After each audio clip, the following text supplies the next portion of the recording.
Es mentira, es una creencia que repetimos hasta el cansancio. No hay nada escrito. Si hay algo que está escrito, es en materia de gustos. Totalmente. ¿No? Sí. De gustos, de creencias, porque todo es una creencia, incluso las muy buenas creencias que levanta y nos enseña la licenciada Gabriela Barburu, con la cual aprendemos mucho y aplicamos un porcentaje de lo aprendido. Y que por suerte hace transmisiones en vivo en Instagram para que les puedan ver sus caras, porque si hay algo que vende a Gabriela son las caras, y lo estuvimos viendo hace unos minutos. Bueno, ¿cómo estás, Gabriela? ¿Bien? Bien, ¿ustedes cómo andan? Muy bien. Bueno, me alegro. ¿Ya te alimentaste en el día de hoy o a la salida? A la salida. A la salida. Sí, porque practico el ayuno intermitente, tema que charlamos bastante por O sea acá. que sobre las 3 de la tarde, por ahí. Hoy capaz que a las 2 de la tarde hago mi primera comida del día. Sí. Bien. Más o menos. Está. Muy bien, muy bien. Nosotros eso casi que lo aplicamos. Hoy comí más temprano porque mi última comida de ayer había sido a las 6 de la tarde, entonces comí más temprano. ¿No? Sí, la hemos tomado. Sí, totalmente. Viene bien. Pero de lo que vas a hablar hoy de aceites, Sí. no sé si de los aceites que usamos pueden ser considerados saludables o buenos, porque ¿qué concepto? ¿Sí? ¿Hay buenos y malos? ¿Hay buenos y malos? Es una pregunta. Es para vos, es una pregunta para vos. Hay buenos y malos. Sí, que te hay hacemos buenos. a ti, digamos, ¿no? Hay aceites buenos y hay aceites malos. Ahora vamos a ver en función de qué. Bien. Caro, ¿vos qué aceites usás habitualmente para cocinar? Oliva. Sí. Y aceite de girasol. Oliva y girasol. ¿Vos, Sí. Gustavo? Oliva, altoleico. me Girasol, dijeron que era altoleico. altoleico. Ahí va. A veces de arroz. Bien. Ando por ahí. Uso aceite de coco también, También, en alguna cocción. vez. Ocasionalmente el aceite Sí, de coco. Sí, Ahí va. para alguna cocción, ¿viste? Alguna recetita, una Sí. tortita o algo que lleva aceite Sí, de coco. bueno. Bien. Por ejemplo, la sopa de calabaza, me encanta ponerle un poquito de aceite de coco. Ahí va, sí, le da un saborcito. Claro, porque los diferentes aceites, hay una diversidad enorme de aceites, hay una oferta muy grande y también un abanico amplio de precios. Los aceites van desde 1 litro a 150 pesos hasta 1 litro a 800 pesos, dependiendo. Eso es verdad, La calidad. Se ha disparado mucho el precio de los Sí, aceites. este último año mucho más en relación al 2021 también. Yo hice un sondeíto en mi cuenta de Instagram, también haciéndoles esta pregunta que les hice a ustedes, ¿qué aceites usan habitualmente? Porque está bueno hablar de los aceites, ya que es un alimento o un producto comestible que usamos todos los días en prácticamente todas las comidas de nuestros días. Y los aceites tienen un impacto en nuestro cuerpo, tienen un impacto en la comida, porque es un medio de cocción, le dan sabor también. Y le dan principalmente textura, ¿no? Hacen que nuestras comidas sean más ricas. Pero bueno, pueden tener dentro de nuestro cuerpo un impacto positivo o negativo de acuerdo a cuál usemos y cómo los usemos. Que si bien hay una amplia variedad y una amplia oferta de aceites, hay un consenso en relación a que no son muchos los que son buenos para la salud, son poquitos, ¿no? Y ahora vamos a ver cuáles son. Bien. Tenemos diferentes aceites que pueden provenir de diferentes grupos de alimentos, ¿sí? Por ejemplo, aceites de cereales, ¿tá? Como son el aceite de maíz o el aceite de arroz, que se hace con la cascarita del arroz. Después tenemos aceites de semillas, como el aceite de girasol, el aceite de canola, ¿sí? Y el aceite de girasol altoleico. ¿Qué es el aceite de girasol altoleico, no? Porque está ahí, pero no sabemos mucho de qué se trata. Bien, sí. Está. Pero viste que vas escuchando que es bueno sí, y... ahí va. El aceite, nosotros los aceites los podemos elegir, podemos tener diferentes, como una guía, ¿no? Podemos tener en cuenta algunos puntos clave a la hora de elegir un aceite que sea saludable para nosotros y que nos permita cocinar, etcétera, ¿tá? Entonces, lo que tenemos que tener en cuenta para poder elegir un aceite es el origen, ¿sí? De dónde viene ese aceite, y es importante que no tenga mucho recorrido, que no tenga mucho transporte, porque todos los aceites son muy sensibles a la luz y al calor, ¿sí? Uh-huh. Se les hacen muchos procesos industriales para que se puedan conservar y para que puedan durar con las propiedades a lo largo del tiempo, pero son muy inestables en ese sentido, y hay algunos aceites que son más estables y otros menos estables. Entonces tenemos que ver de dónde viene el aceite. Nosotros está bueno que elijamos aceites nacionales, que no compremos aceites que sean traídos, por ejemplo, de Europa, españoles, italianos o de otro país, porque en realidad la mayoría de los aceites que hay hay producción nacional de los aceites que podemos seleccionar. Después, otro de los puntos clave que tenemos que tener en cuenta para elegir un aceite es la calidad nutricional. ¿Qué quiere decir eso? ¿Qué nutrientes nos aportan los aceites? Por lo general, los aceites son vehículo de algunas grasas que le llamamos nosotros de nutrición esenciales, como omega 6 y omega 3. ¿Han escuchado hablar? Sí, claro.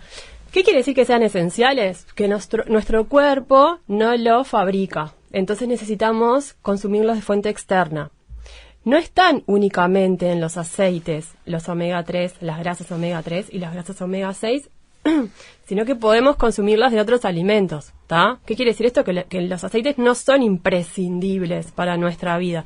Pasa que los tenemos, son de uso muy habitual porque cocinamos con ellos. Pero qué mejor si vamos a consumir aceites que tengan alguna de esas grasas esenciales, ¿sí? Como omega 6, omega 3. Omega 3 son los que están en menores cantidades en los alimentos y los como más difíciles de obtener. Los omega 3, sí, omega 3. Y los omega 6 son muy fáciles de obtener. Y es importante que los omega 3 y omega 6 que nosotros consumimos estén en equilibrio y estén en una relación. Que eso es como bastante más complejo, pero bueno, te los cuento.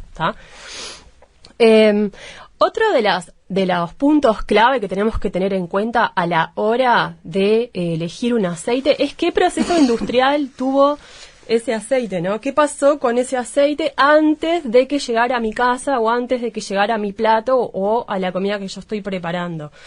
¿Por qué es importante esto?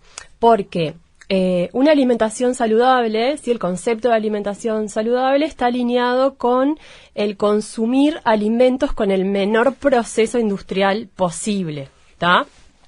Si bien todo lo que nosotros comemos tiene algún proceso, porque es inevitable, porque no arrancamos una fruta del árbol, sino que la plantamos, lleva todo un proceso, después la cosechamos, todo eso tiene un proceso, pero intentar que los alimentos que nosotros comemos tengan el menor proceso industrial posible, ¿tá? Y el menor recorrido también, o sea, que se transporte lo menos posible.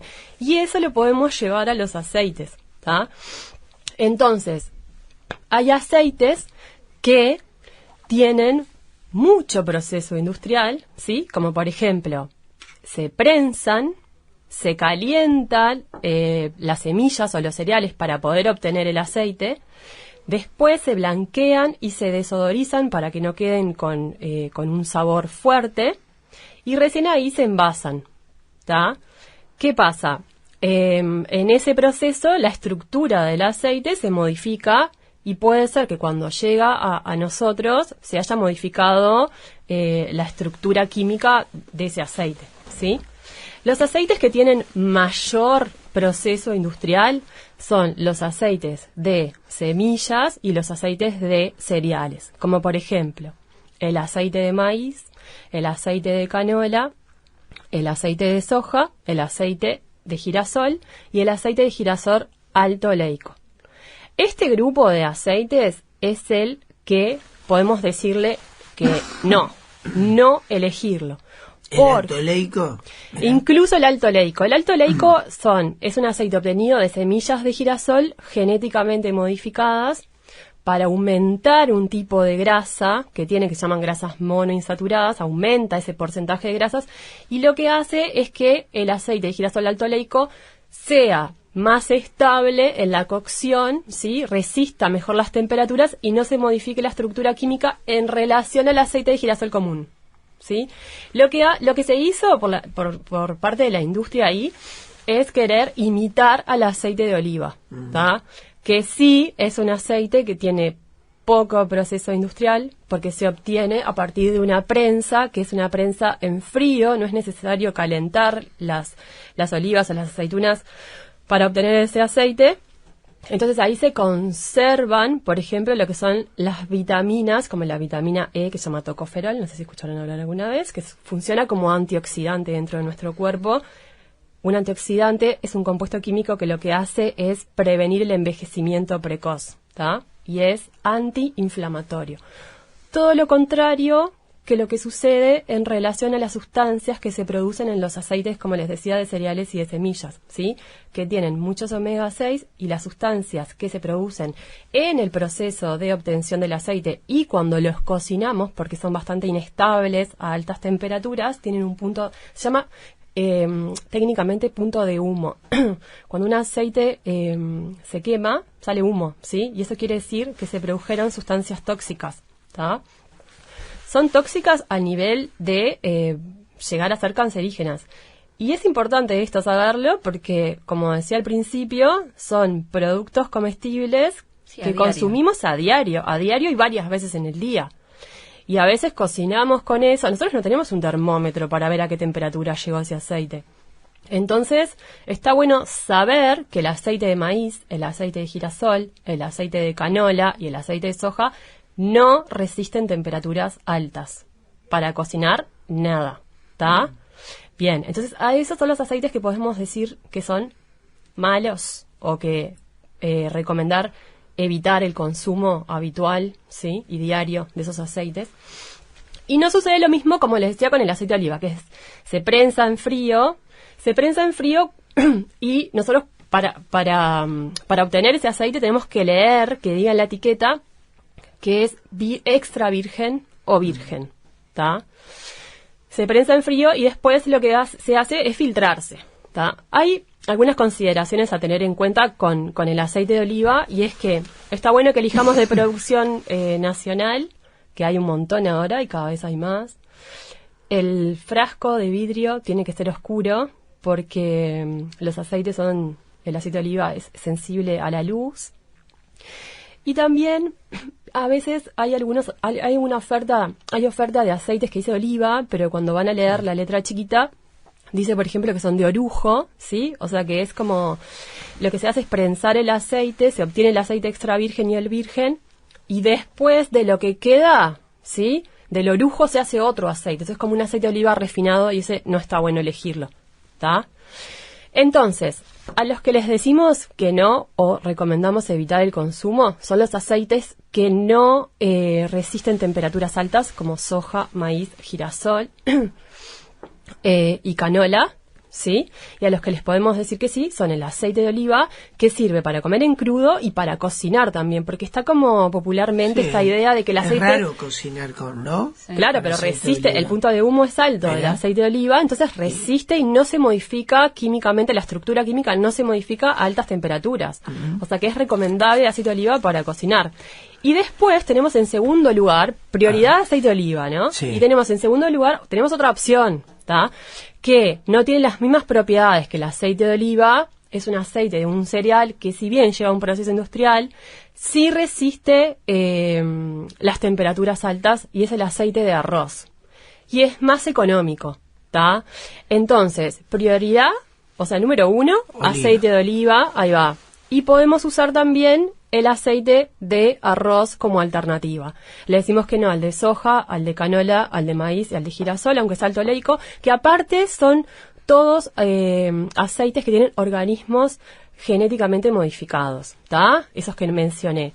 Y le decimos también, a veces, o de consumo ocasional, al aceite de coco, que está como muy de onda hace tiempo, ¿no? Y se lo ha mencionado, está como que es mágico y es un superalimento. Sí, para desconfiemos, el pelo, para todo. Sí, desconfiemos cuando alguien dice que algo es mágico. Sí.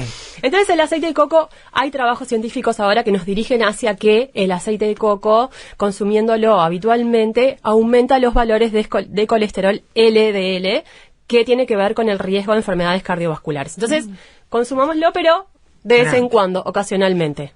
¿Sí? Bueno, nos quedó claro cuáles sí, cuáles no. De todas maneras, es interesante volver, ¿no? A fin de año creo que hay que hacer ahí algún repaso general. Una maratón de preguntas con Gabriela, ¿no? Muchas gracias, Gabriela. Te encontramos por las redes, ¿no? Sí, me pueden buscar en las redes, en Instagram, como lic.gabrielibarburu. El miércoles que viene empiezo otra edición de mi programa online Transforma, comida basada en plantas, 3 semanas de comida basada en plantas y ayuno intermitente, así que los espero. Gracias. La radio está pegada a la vida. libre.